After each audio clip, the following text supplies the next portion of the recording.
selamat siang. Hari ini kita akan ada dalam perkuliahan teori sosiologi klasik.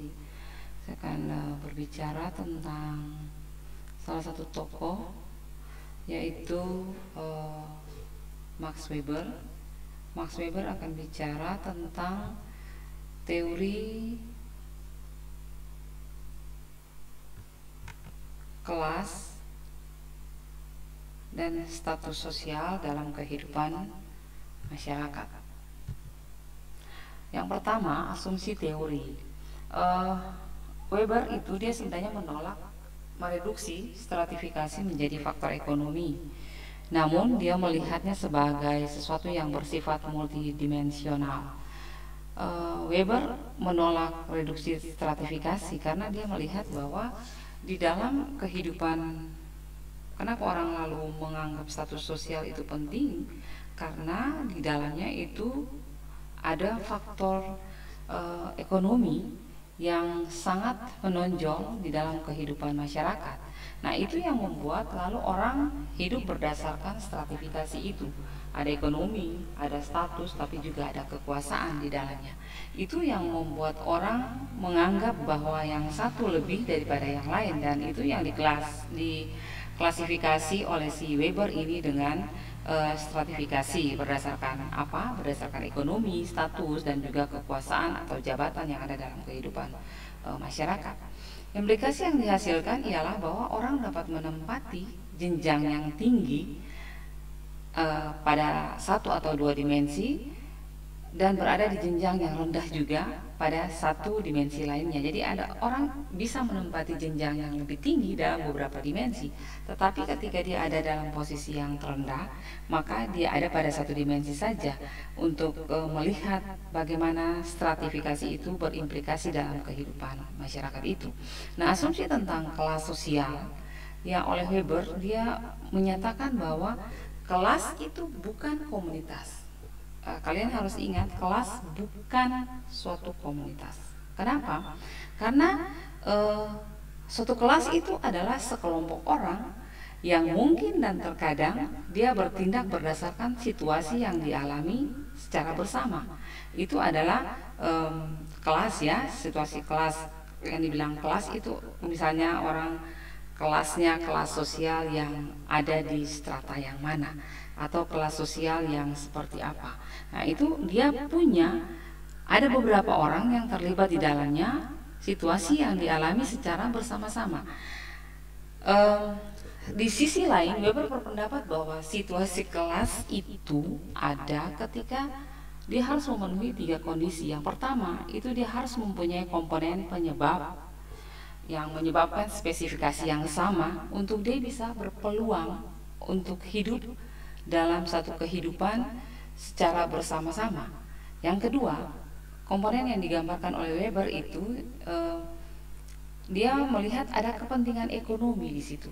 Jadi sebenarnya Weber ini dia banyak berbicara tentang kepentingan ekonomi. Jadi nanti kalau kalian sudah semester di atas itu ada juga kita dapat tentang sosiologi ekonomi itu.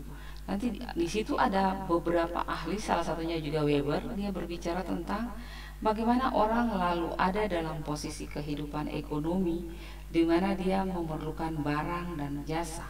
Di sana banyak terlihat ada korelasi antara barang, jasa, tapi juga antara status sosial itu sendiri. Nah, untuk memiliki barang, kenapa orang harus ada dalam kepentingan ekonomi? Karena dalam kepentingan ekonomi itu dia lalu memiliki barang yang endingnya itu adalah peluang untuk bisa mendapatkan penghasilan, ya, oleh si Weber. Jadi itu yang kedua. Yang ketiga, digambarkan bahwa kondisi komunitas atau pasar harus ada di dalam tenaga kerja juga harus ada di dalam pasar itu. Jadi ada keterkaitan antara yang dibilang Weber itu situasi kelas yang tadi harus terpenuhi ketiganya, jumlah orang yang mempunyai komponen spesifik yang sama untuk peluang kehidupan mereka. Jadi mereka punya peluang untuk bisa hidup. Yang kedua, bagaimana kepentingan ekonomi mereka untuk bisa memiliki barang dan juga menghasilkan penghasilan itu. Penghasilan itu apa? Banyak, bisa berupa uang, bisa berupa barang, bisa berupa kebutuhan-kebutuhan lain. Tetapi itu disirkulasi oleh si Weber ini di dalam kehidupan kepentingan ekonomi. Semua manusia kan membutuhkan uang, kepentingan ekonomi. Coba kalian bayangkan kalau tidak ada, kita tidak memerlukan ekonomi di dalam kehidupan. Bagaimana kita bisa makan, bagaimana kita bisa sakit lalu berobat, bagaimana kita bisa bla bla bla dan sebagainya, karena itu ada dalam kehidupan kita dan itu secara terus menerus, sirkulasi atau kehidupan ini dia terus berlanjut dan mau tidak mau kita memerlukan situasi kelas itu yang digambarkan oleh Weber itu, ya. Yang berikut adalah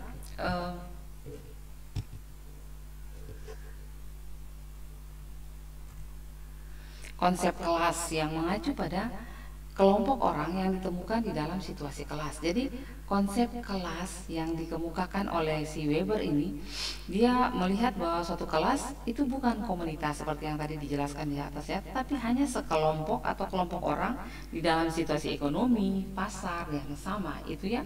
Jadi kelas itu ya kalau dia punya ekonominya baik misalnya, orang menggolongkan dia kelas atas. Yang tadi dijelaskan ada stratifikasi orang dilihat dari tingkat ekonomi, kekuasaan dan jabatan. Nah, itu yang membuat orang lalu melihat bahwa kehidupan status sosial dan kelas itu seperti apa di dalam kehidupan mereka, ya. Nah, yang berikut adalah asumsi tentang status sosial. Ini ada saya memberikan satu gambar ini. Ini gambar ciri khas orang Ambon yang punya pekerjaan sebagai penjual di pasar atau istilah lokalnya itu jibu-jibu atau papalele lah seperti itu. Mereka mengambil barang, membeli dari orang dan menjual lagi dengan mendapatkan keuntungan dari hasil pembelian mereka itu. Nah, ini menarik ya ketika kita lihat ibu ini ada dalam kehidupan sosialnya. Berbeda dengan kelas, status benar-benar secara normal mengacu pada komunitas. Kelompok-kelompok status adalah komunitas-komunitas keseharian seperti yang terjadi di dalam kehidupan ibu ini. Jadi ada komunitas-komunitas mereka, komunitas penjual-penjual ini misalnya buah. Nanti di sisi lain ada komunitas penjual ikan. Itu beda dengan kelas yang dimaksudkan oleh si Weber itu. Nah, ini mereka ada dalam kehidupan mereka, tetapi mereka ada dalam komunitas kesehariannya yang dibilang walaupun terkadang komunitas ini juga terkadang tidak berbentuk. Jadi kadang di sini, kadang di sana. Jadi tidak harus ada gitu di setiap waktu. Jadi ini juga contoh ibu ini. Hari ini misalnya beliau berjualan di sini, tapi besok mungkin dia berjualan di pasar, di mana, di dalam pasar, ataukah dia menjajakan jualannya di emper-emper toko-toko Cina itu ya yang di Ambon. Itu mungkin saja dia bisa berjualan seperti yang saya tunjukkan ini. Jadi ini adalah komunitas keseharian yang dilakukan oleh para penjual ya seperti ibu ini. Nah, selanjutnya situasi status didefinisikan sebagai setiap komponen khas kehidupan manusia yang ditentukan oleh penaksiran sosial yang spesifik, positif atau negatif atas satu kehormatan. Jadi situasi sosial itu, situasi status ya, situasi status sosial yang tadi kita bicarakan di depan, itu merupakan satu komponen khas kehidupan manusia yang ditentukan oleh penaksiran sosial yang selalu ada positif, ada negatif atas satu kehormatan ya. Jadi orang menganggap dia itu baik ketika situasi statusnya itu baik, maka orang akan menaksir apa? Orang kira-kira bahwa ini orang ini nih situasi statusnya seperti apa, karena ada ciri khas kehidupan manusia yang ditentukan oleh penaksiran sosial itu, penaksiran sosial tadi ya. Jadi atas apa yang dia buat. Jadi apa yang dia buat, kehormatan apa yang dia buat yang baik, berarti orang akan menjudge itu baik. Tetapi ketika dia melakukan itu tidak baik, maka orang akan menjudge dia tidak baik atau dari sisi negatifnya dalam kehidupan dia ya. Yang berikut, status dikaitkan dengan suatu gaya hidup. Orang yang ada di puncak hierarki statusnya mempunyai gaya hidup yang berbeda dibanding orang-orang yang berada di bawah. Jadi seperti ibu ini, saya kasih contoh seperti ini karena ini menunjukkan bahwa gaya hidupnya itu bukan gaya hidup yang di atas. Karena apa? Dari style dia, dari gaya dia berjualan yang sementara dia lakukan ini menandakan status sosialnya. Status sosialnya seperti apa? Dia bukan status sosial jadi status sosial, situasi statusnya itu ada pada posisi yang positif. Positif dalam tanda kutip ya. Itu dia ada dalam kehidupan yang dihubungkan dengan situasi kelas. Ya. Akan tetapi kelas dan status tidak mesti berhubungan satu sama lain. Jadi kalau yang misalnya ibu ini punya statusnya seperti ini, dia tidak sama dengan penjual yang lain misalnya. Penjual yang lain ketika kita menanyakan berapa penghasilan dia sebulan atau kita mengevaluasi apa yang dia lakukan, dikerjakan, bisa memenuhi kebutuhan kehidupan keluarga, untuk makan, untuk minum, untuk sakit ketika berobat. Nah, itu nanti kita akan ada dalam satu perbandingan kehidupan antara si A, ibu ini misalnya, dengan temannya yang lain. Nah, dari situ kita akan melihat situasi kelas yang terjadi antara kedua ibu ini. Nah, ada kalau di si Weber dia menyatakan tadi bahwa kelas dan status tidak mesti berhubungan satu sama lain. Jadi kelas A tidak sama dengan status A, begitu. Ya. Jadi ada sekumpulan hubungan yang agak rumit menurut dia di antara kelas dan status. Ya, dan itu diperumit lagi ketika orang ada dalam dimensi partai. Tapi hari ini saya tidak berbicara tentang partai, saya hanya berbicara tentang kelas dan status sosial ya. Ini lebih rumit lagi kalau dia ada dalam partai-partai itu ya, yang nanti akan mungkin dalam pertemuan-pertemuan berikut akan kita bicarakan tentang partai ini. Tetapi yang jelasnya dari contoh-contoh yang tadi saya jelaskan, saya berpikir kalian akan memahami apa yang saya jelaskan di saat ini.